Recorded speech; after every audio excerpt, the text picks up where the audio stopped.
Twitter post make a lot more sense. It starts off by suggesting that people with African heritage are actually descendants from the tribe of Judah. Judah being the tribe that Jesus Christ came from, one of the 12 original tribes of Israel, by bloodline making them descendants of Israelites. At that time, Jews, and they had just forgotten, as when the Assyrians conquered them and spread them out all across their empire, and after years of abuse, they made them forget. And that's been a big secret for thousands of years, used to keep control. And this theory suggests Kanye West is sick of it, and he got banned just for trying to wake you up.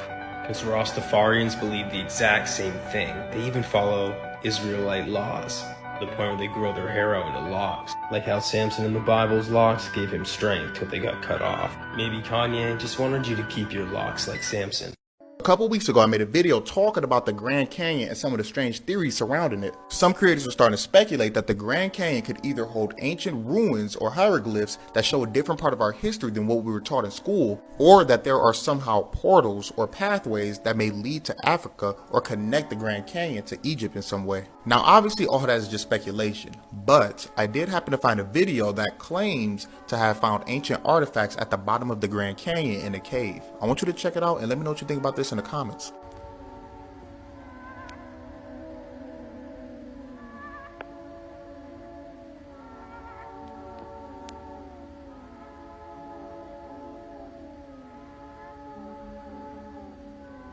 At a top robotics company in Japan this week, 4 robots being developed for military applications killed 29 humans in the lab by shooting what he called metal bullets.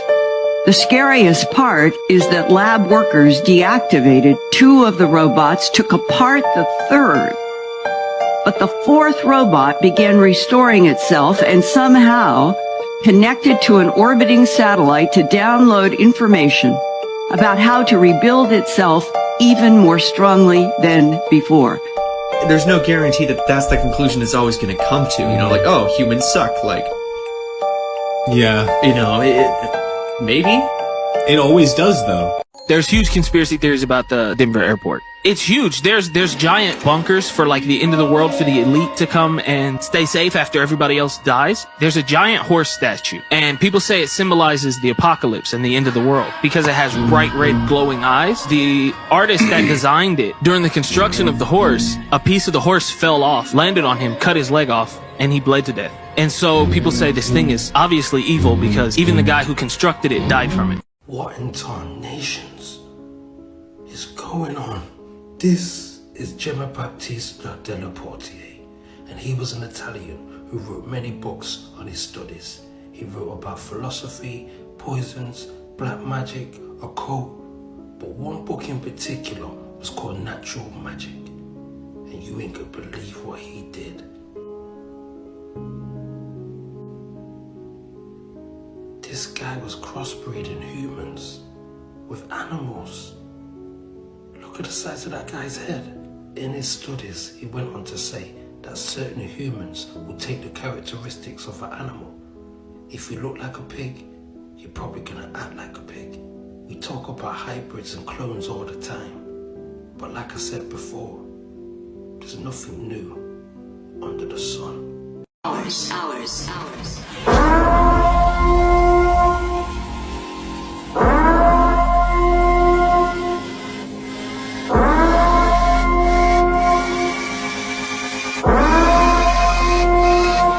Blessed be our new founding fathers.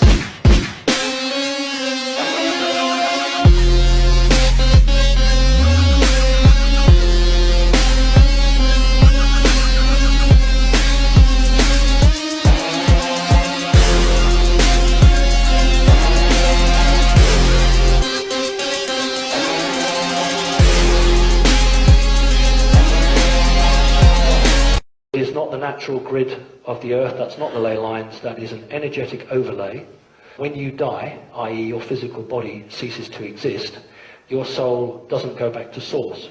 It wants to. It's caught in that grid, is struck with a huge amount of electromagnetic energy, which makes you forget, and then your soul, for want of a better word, I use the word soul, is put back into another body. When the process fails, do you have what we call memories of past lives?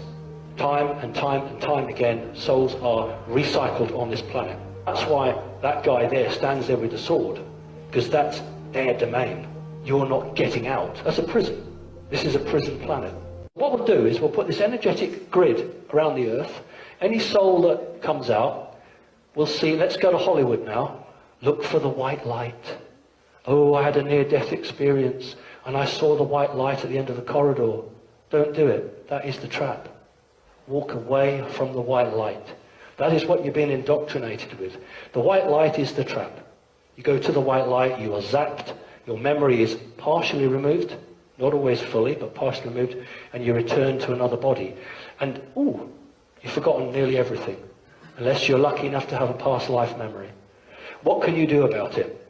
You have to evolve spiritually. You have to not accept the people who run the world as it stands, because they know the truth, and they're doing very nicely on it. I don't know how long it will take, but it's an injustice on humanity. And really and truly, knowledge is power. Hey Dad, can you explain the chakras in a way that I can understand? So the time has come. Of course, son. I'll be on it. Alright, first of all, what is a chakra? A chakra is a wheel-like vortex spinning in a circular motion within the body. Depending on your sources, there are 7, 8, or 13 main chakras, as well as hundreds of less important ones. But we'll stick to the basic 7 for now. So, what are they supposed to do? Think of them like the etheric motor of the soul. It draws in and radiates energy on a vibratory level, like colours, emotions of others, as well as our own thoughts. Dad, English please? It's through your chakras that you can learn to balance all of you, bringing a healthier state of consciousness and a higher vibration. The problem is, most of us in Western society walk around with blocked, overactive, or underactive chakras because of our way of life. And this is always felt on a mental, emotional, or physical level. Crazy. So what does each chakra do specifically? The root chakra deals with survival and is blocked by fear. The sacral chakra deals with sex and creativity and is blocked by guilt. The solar plexus chakra deals with ego and confidence and is blocked by shame. The heart chakra deals with love and is blocked by grief. The throat chakra deals with the gark. Get your nasty ass. It deals with expression and is blocked by lies. The third eye chakra deals with intuition and insight and is blocked by illusion. And finally, the crown chakra deals with our spiritual connection and is blocked by ego. These are the 7 traits through which we grow and is at the core of our being. Do you remember a time where you were struggling with your ego or couldn't express yourself or didn't seem to have a heart? Yes, many times. Well, the reason is because of an imbalance within the chakras.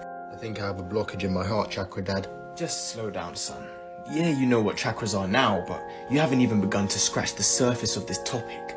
For the remainder of this series, I will show you how to open and charge each chakra.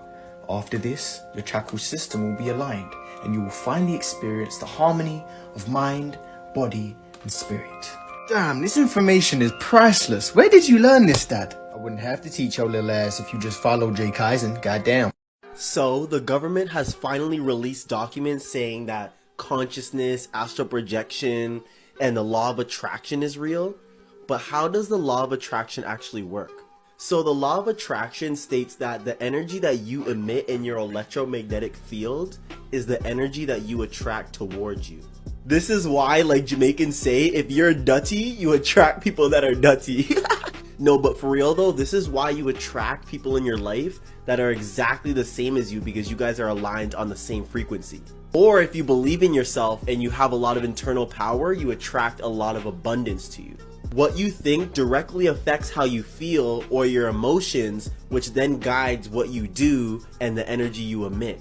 This is why thinking positive is so important and making peace with the worst case scenario that you're afraid of so that it doesn't affect your electromagnetic frequency. What you believe is what you become, which is what you attract. Honestly, the best way to hack the system is just to know that what you want is already yours. Because in knowing this, you vibe as though you already have it and attract it to you very quickly. Remember that what you are is what you attract. Reality is basically the evolution of for the consciousness or God, it basically proceeds in this evolution through different densities of consciousness. The first density is the elements. The second density is higher forms of animal and plant life. The third density is us, humans, which are self-aware. Like right now, if you go to your dog right now, your dog is not really self-aware. They're conscious, but they don't know that they know. They don't know that they're conscious. They're just experiencing reality. So it's just different expressions for that consciousness to experience. And even in plants, there's a consciousness. And I think everything is consciousness fundamentally, because everything is the consciousness.